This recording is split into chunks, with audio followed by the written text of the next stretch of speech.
All right, ladies and gentlemen, it's Mr. Szabo.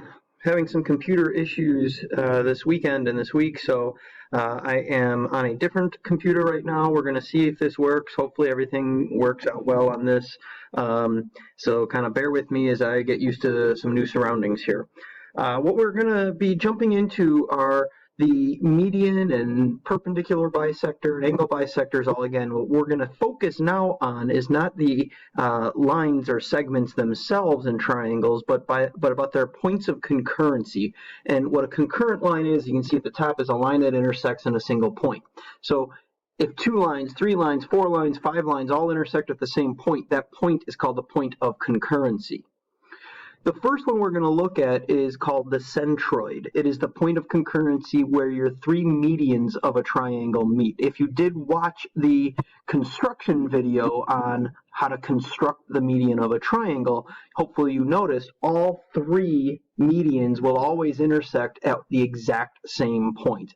So that point is called the centroid. And there are 2 really important facts about the centroid that we want to know. First, it represents the center of mass of the triangle. A little more to come on that towards the end of the notes today. The second thing is that it is located exactly 2/3 of the way to any vertex of the triangle. It's always going to be, the centroid will always be located here in the center of the triangle, somewhere inside the triangle. And it's real important to recognize that from every single vertex, it is exactly 2/3 of the way to that vertex. So we have to differentiate that for a second.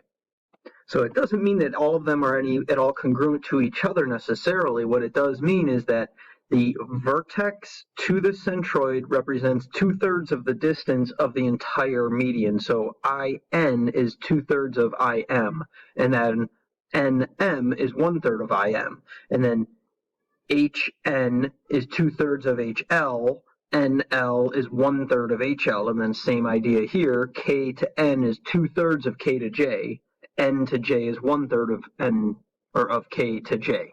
Same is going to hold true whether it's a right triangle or an obtuse triangle. Okay, the same relationship will hold true. This distance is going to be 2/3. This is going to be 1/3 of the whole length of that median. All right, so a couple of reasons I know this is the median. One, they told me it's a centroid, but also look at the tick marks on the triangles. That's going to give away what type of segment we have here. We know that this segment, the ray CG, is going to be the median because it hits the midpoint of the opposite side, vertex to the midpoint, vertex to a midpoint, vertex to a midpoint. That defines this as the centroid. And that means the information I know. I know that this entire segment, BE, that entire median, has a length of 9. Well, I can break this down. Vertex to centroid is going to be 2/3 of that length of 9, and then centroid to the midpoint of that opposite side is going to be 1/3 of the whole length of 9, giving us our answers that segment BG has a length of 3 and segment GE has a length of 6. The whole median has a length of 9. All right, why don't you guys go ahead and try numbers 1 and 2 on this next page. It's going to be a similar setup. Again, we tell you it's a centroid, and here you should recognize whether it is or is not based on the tick marks of the triangle. Press pause, try these 2 problems, please. I know, honey, you don't need another bath, okay? You need to eat. All right, so we get this case. We weren't given the whole median. We were given just the centroid to the midpoint of the opposite side. That's the 1/3 aspect. So 1/3 of the entire median is equal to 14. We can solve to get the entire median length. And this one was similar as far as looking at the part that represents 1/3 the length of the median. So we basically have to divide this expression by 3 to get 12x minus y squared. All right, I hope you guys are enjoying my children in the background of this video as well. We're going to try to keep things under control here. Next thing I want to talk about is understanding how we find the coordinates of the centroid. So again, this is big time coming down to the fact that we are dealing with the median. So that's going to play a really big role of this. So we have this triangle ABC at these coordinates. Now, one thing that can be helpful here is doing the second part first. So it says write the equation of the median from B. I know it's going to start at B and go across here to whatever the midpoint of segment AC is. So I want to first find that. The midpoint of segment AC is going to be at average your x coordinates and then average your y coordinates is going to be at 5, 2. Okay, so if I have my two ordered pairs, B and my midpoint, I can identify my slope, so that's going to be my second step. The slope is going to be the change in y over the change in x, and I'm starting at B, so 5 minus 2 over the x-coordinate is 5 minus 5. Well, what we wind up finding here, 5 minus 2 over 0, that's an undefined slope. That must mean this is a vertical line. Equations of vertical lines are x equals. We see that we have a 5 here for the midpoint, a 5 here for B. We have x equals 5. That's the equation of the median from B. Now, since we know that the centroid is the point of concurrency of all three medians, and we have the equation of one median, to find the centroid, one important way to do that is, let's find another equation of another median and then solve that system of equations. So in this case, I can find the median from either A or C. To do that, I found the midpoint of segment BC, and using A and that midpoint, I find that that slope is 0. Well, that's a horizontal line. My y-coordinate was 3, my y-coordinate was 3. My equation is y equals 3. Well, that's technically a system of equations.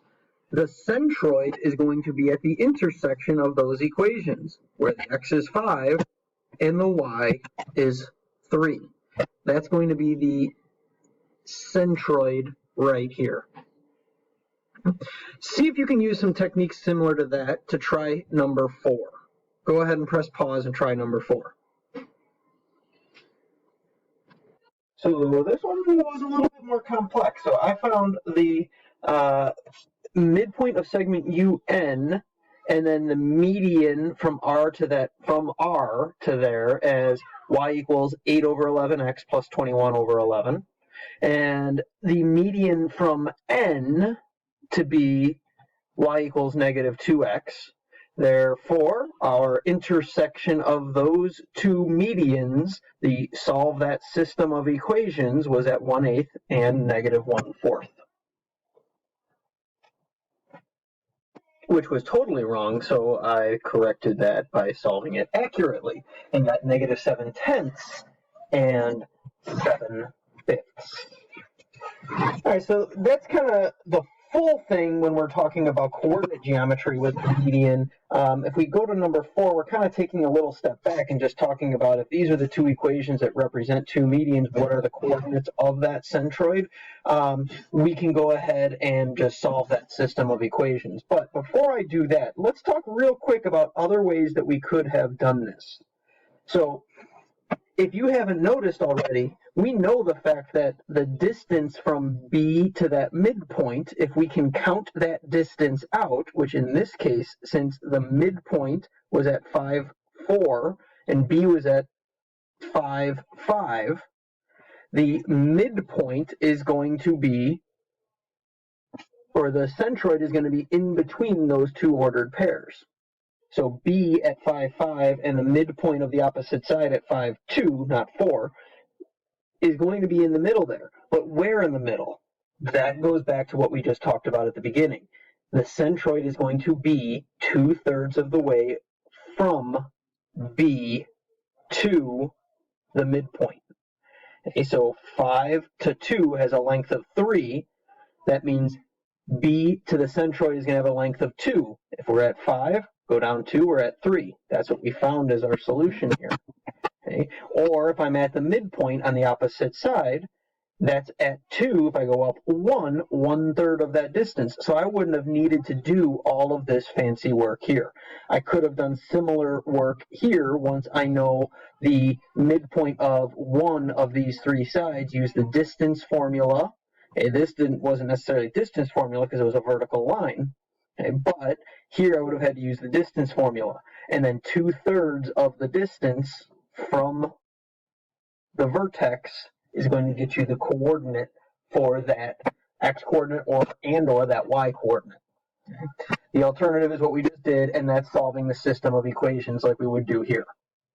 And here we find that the centroid would be located here at the intersection of the two medians, 25.9 and 5/3. All right, I promised that we would come back to the idea that we have the center of mass is the centroid's location. So that's this last page. Not a lot to do here, but just a lot to talk about. What does it mean that the centroid is the center of mass? So here, if E is the centroid of this triangle, what it means is every one of these triangles that it's dividing, that the medians divide this big triangle ABC into, is going to have the exact same area. Therefore, it's going to have the exact same mass in each one of these triangles. That is a central location that allows us to do things like we have in these images down here. You can hang mobiles from the centroid of an object, whether it be a triangle or some other shape, and if you can calculate and find that exact centroid, that's the center of mass. You can hang it so it would hang perfectly with just from one point, as opposed to hanging it from all three vertices to make sure that it hangs at the weight you want, or where the way you want it to hang perfectly flat. Okay, so here you can see an image. Somebody took a pencil, taped it to the table, and with that pencil they constructed on a piece of cardboard where that exact centroid is, and they're able to balance that triangle perfectly on the tip of a pencil.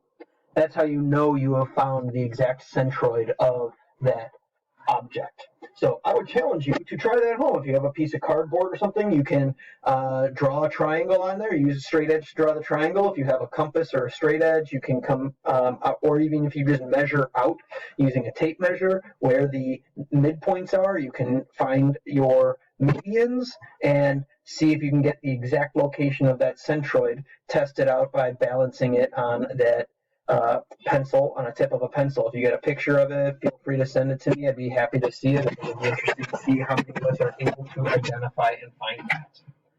All right, everybody. Hopefully everything went well with this video, and hopefully my kids didn't say or do anything inappropriate, but if they did, sorry, and hopefully you got to laugh at it. I will talk to you guys soon. Take care.